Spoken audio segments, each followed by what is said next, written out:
Hi everyone, I'm Hales and welcome to my channel. Today I'm going to do a Friday sews video, which is a sewing catch-up, life catch-up, bits and pieces. I will get to the fabric in a moment, but first of all I thought I'd show you my new shirt that I've made, and I made it last weekend, which is McCall's 7575. This is one of the patterns that Jen sent me. That's Jen from Today in Jen's Sewing Room, who also started up the Friday Sews hashtag, and I've done a video about that, so I'll link that in the cards above. If you click on the card, it doesn't stop this video, it just kind of puts that into a queue so you can catch up on it. So I thought I'd make it. It goes up to the size 16. Unfortunately, that's I'm just slightly out of the size range. So when I tried on, I did a tissue fit with the tissue paper, and I found that the back was like up my neck, because I'm like, I think bad posture, sloping shoulders. So I had to do some alterations to sort of move that center seam on the shoulder back, and some other alterations as well. So I will just quickly show you what I did just to get a good fit.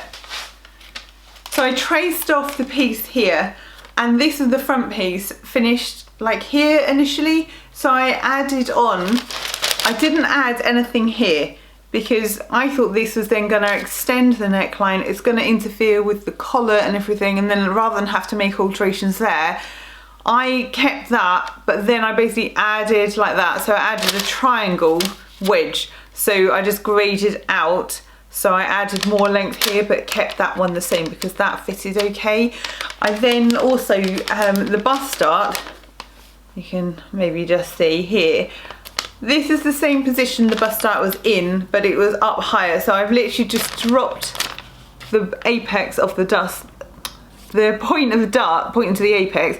I've dropped that down by 1 inch, and I also needed to do a 1 inch full bust adjustment because it just didn't fit. So by doing that, it gave me the ease that I needed, like the wearing ease. But by doing that, and I'd forgotten that by doing the full bust adjustment, it then drops everything down. So when you have the back piece and you want to line the sides up, this was shorter than the back was shorter than the front, because the front obviously has had extra pieces in it to accommodate, and it's like dropped the length down slightly. So what I did was, because I initially shortened, I took 1 inch out of the front and of the back at the waist, because that's what I normally do. I'm 5'3". I usually find the bodice, especially on the big four, are too long for me, so I shortened them by 1 inch. But I kept the inch out of that, out of the front. But on the back, so the back was still taped up as having 1 inch taken out of the back, and then it was just too short. So I undid that and added, and you see here, so I added about just under 1 inch, I would say. So I haven't shortened it. I've taken the length out of short, so the front was shortened by 1 inch, but then obviously it's extended by doing the full bust adjustment. This one I haven't shortened it at all, and I've extended it by 1 inch. And by doing so, it meant the side, this is basically, there's like 3 length options on this. So really, I've just folded it up rather than trace it off, so we went lazy. So that's like the length of it. And so this side piece here, that piece there, now is the right length to tally up to the front piece. I hope that makes sense. So that was one alteration that I did. The back yoke, because obviously I'd added to, so I'd shifted everything back. I then found that it was sort of sticking out a bit. So I've made a slight alteration. I've done a 1 inch, I don't know if I've already told you that, but I've done a 1 inch narrow shoulder adjustment. So obviously I have to do that. You can see the pieces overlapping there. So obviously you have to do that on the front and to the back. So you do the back yoke, and then the front shoulders each have had 1 inch taken out, because it was just sitting off. It wasn't sitting right on my shoulder. And then I added and sort of curved out, so there's length to the sides, and I tapered it in a bit. So that was the back yoke. And then the sleeve, it felt a bit tight because I did it in Swedish tracing paper. Let me just show you what that is. So I did a muslin in Swedish tracing paper. Bought this off Amazon. I think it was £15 for 10 meters. It's very papery like. It is smoother on one side than the other. I mean, it doesn't really show, but you can sew it, you see. So you don't get loads on the roll, so it is more expensive than regular tracing paper, but I thought I would give it a go because I normally use old bed sheets for doing muslins, and I've run out. I've raided the airing cupboard for all the old duvet covers and things for other things, and so I tried that. and it just seemed tight, so I did a full bicep adjustment. But when the funny thing was when I then when I compared it to the tissue piece, it was no different. So I think something had gone wrong. So in the end, I kept the original sleeve, but I added 1 centimetre to each side just to give that extra ease. And with the front piece and the back piece, I dropped the armhole by about 1 centimetre. So I just graded that down just to open it out, because it was literally right up in my armpit. I could feel the seam in my armpit and it was rubbing, and it just wasn't any ease at all. So whereas now, you know, I can move around really nicely in it and it's not really tight. So the back does have a bit of ease, which is what you need. And the pattern is a Palmer Pletsch tissue fitting pattern. So it does have various lines for fitting and instructions of how to like do different alterations, so it's quite good if you're not used to the big four and you haven't done tissue fitting before. I do have a video about a Vogue dress that I did tissue fitting before on, which is quite a short video, so I'll put that in the description box below. There was lines for sway back adjustment, it was a pleat you did, and so I thought why not, I think I have a sway back, so I included that as well. So it is nicely fitted here, and then it goes out, so it's not tight on my shoulder blade, so I can move. The only thing to point a flaw out is that one side's longer than the other, because I think when I've sewn one of these buttons, it's not sitting down. So I probably need to unpick the bottom 4 buttons, straighten it down and reposition the buttons, because it's hitching up the bottom slightly, because the top is lined up, although I only had 5 buttons, so I haven't put a button at the top, so it's just kept open. But yeah, and the buttons I got from Textile Garden, and they're really nice. I think they're ceramic. I probably can't focus on that. So that is the first thing I made. And the other thing I made this week is a bag. Now I showed this in a previous, I think last week's perhaps Friday Sews video, that I won a giveaway on Instagram for a leather clutch bag kit. So we got to choose the colour of the leather and the colour of the metal hardware and things. And I've never sewn leather before, but the kit included a leather needle and a Teflon foot and a scrap of leather to test on. I did go slightly wrong though, because I repositioned my needle, and when I did that I forgot it reverts back to a 2.5 length stitch, and this is supposed to be sewn on a 4 length stitch option. So it is too small on the stitches, but I only realised once I've sewn it together. So hopefully it won't rip and it will be okay. So you've got this wrist strap here and a tassel.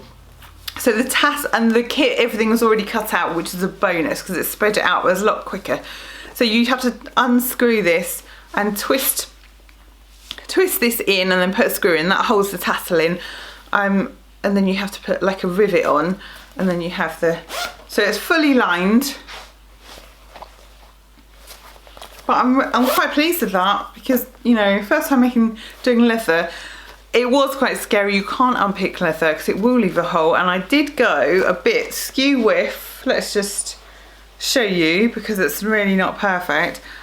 When I was sewing the zip, it slipped out of place, and so it was quite hard to line up the seam allowance. I was literally just sort of like eyeballing it, and it went too close to the very edge of the leather on this side here. So I thought, right, I'll put a second line of stitching in to secure it, because I thought otherwise it's going to rip open and I'll have a hole and then I'll never get around to repairing it. So to even it up, I then went all the way around. So I went around twice. And I thought maybe that'll make a design feature. So it has got 2 lines of stitching all around the opening, and that was purely to secure it on one side, and then I did it all the way around just to even it up. So that was a nice little kit. I will link, I'm not affiliated or sponsored or anything with the company, but I will link their website down below if you want to check out, because it's quite a nice thing to give for somebody, like a gift or something, or you want to buy yourself a nice little special gift, a nice little project. As it's already cut, it's a good way to introduce you to bag making and leather making. I'm not normally a bag maker, but I was quite pleased with that one. Okay, now's the good stuff. Let's on to the fabric. So in a previous video I showed you that I bought 1 metre of this linen. This is from Rainbow Fabrics in Kilburn. I thought I'd ordered 2 meters, and I was going to make that shirt, actually this shirt, with this. I thought it would look quite nice, and I was like, I'm not going to get that out of 1 metre. I thought I'd ordered 2, I hadn't. So I've ordered a 2nd metre. So I'll see how it lines up, because obviously there is a cut in there. So I don't know if I can get this shirt out of this. I haven't tried it yet. So I ordered my 2nd metre of that one. The other fabric that I got from Rainbow Fabrics was a remnant, and this is viscose, so it's dead stock fabric, and it's a really like thick viscose. It's really good quality, and it has monkeys on it. You can't really see the monkeys though. I don't. Oh, sorry, kick the camera. So where are we? I can't even see them now. Where have they gone? There are monkeys. Oh, let me lift it up a bit. So these are supposed to be monkeys. They're quite random, and I don't think you can really see that they are monkeys. So it's a navy background with this nice sort of pink flower. I got 3 metres for £15. £15 for all this nice thick. You can hear it's quite weighty. Let's just say, not everything on their website is stuff I would buy, but if you keep an eye out, there are some really nice pieces to be had for viscose, and normally I suppose that probably would have been like £13 a metre or something, but £15 for 3 metres to make a nice summer dress with, I thought that was really good. Now last week I spoke about making a beach bag after taking my bag of shame, bag for life to the beach. And so I thought I'll make a nice big oversized beach bag, and maybe some small little bags to put our glasses in if we go in the sea when it's like hot and sunny, obviously not in April, but and then a bag for like food or something like that. So I saw this on Textile Express. They were having an Easter offer and you could find hidden codes, and I found a 20% off code, and so I bought this. So it is a raincoating fabric, and it's quite silky on the back. You're not going to see that probably. So it's not plasticky on the inside. It's like it's backed onto some, let's have a look. I don't know if you can see.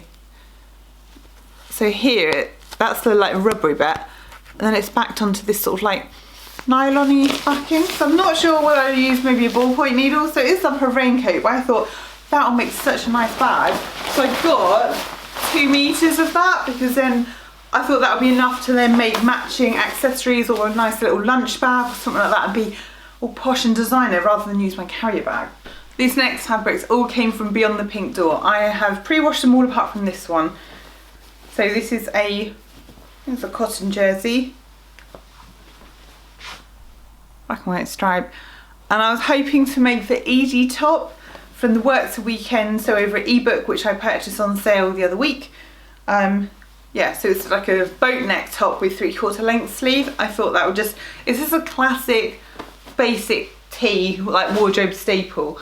And I had, this is my birthday money. I bought myself a gift card to Andrea's shop, just so I then had that money sort of allocated for fabric. And then Beyond the Pink Door was celebrating their 18th birthday, so they had an 18% discount for 1 weekend, so I combined it all, and then I picked up a few bits. So this, I think I ordered 1.5 meters of this cardigan fabric. I'm calling it cardigan fabric. It has changed slightly since I washed it, and it has, the texture is more bobbly, but it's all gone like that, so I think it's all gonna tie in. This is to make a Marlowe sweater. I don't know why they call it sweater, because we'd just say cardigan. When I previously made a Marlowe cardigan or Marlowe sweater, the instructions say to have a 30mm button, and it was only when I went to sew the buttonholes that my machine only goes up to a 28mm, and I couldn't even fit the button in the foot, but I could just sew a 28mm buttonhole, so I had to snip extra into the buttonhole to allocate for the button. So this time around I've ordered slightly smaller buttons, just navy buttons, just to blend in. So that is that one. And to make another one, another Marlowe cardigan, I think it's 1.5 of each of these ones to make the shorter length than what I've made before. So this is like it's got like a texture to it. So that's the right side of it, and then that's like the inside. It's not too fleecy. I thought it wouldn't be too hot. So this one, this is like a nice rose colour. And then I got buttons, and these buttons are literally just on an off chance. I've got the 4 buttons. I think that they should blend in quite nicely and match up with this knit. So that was quite good, and that was eBay for those buttons as well. I forgot I have another fabric. This is 1 meter of cotton jersey, and I thought, and it turns out that this goes really nicely with like the rose. So you're thinking cardigan t-shirt, and I may step out of my comfort zone and try the V-neck lark tee rather than another scooped tee. And then I made an Ada sweatshirt from Schnittchen Patterns, and I bought it as a bundle. So they do teens, men's, and like women's. So with the teens one, I was going to make my daughter a hoodie, not a hoodie, a sweatshirt. And so I got these 2 fabrics, which I think they go together. I'm not sure how I'm going to block it, whether I'm going to do like a yoke or whether the sleeves are different. I'm not sure which way around I'm doing this. So we've got this nice sort of burgundy sweatshirt, and it's like a fleecy back, but it is, you know, it has got stretch to it. And then the other one to go with it is this sort of dots and dashes. And then because there is there's a pale pink running through it, I bought some cuffing. I've never used cuffing before, but Andrea sells it in her shop. So I just included a pack of that. So I'm just pinning it back into place.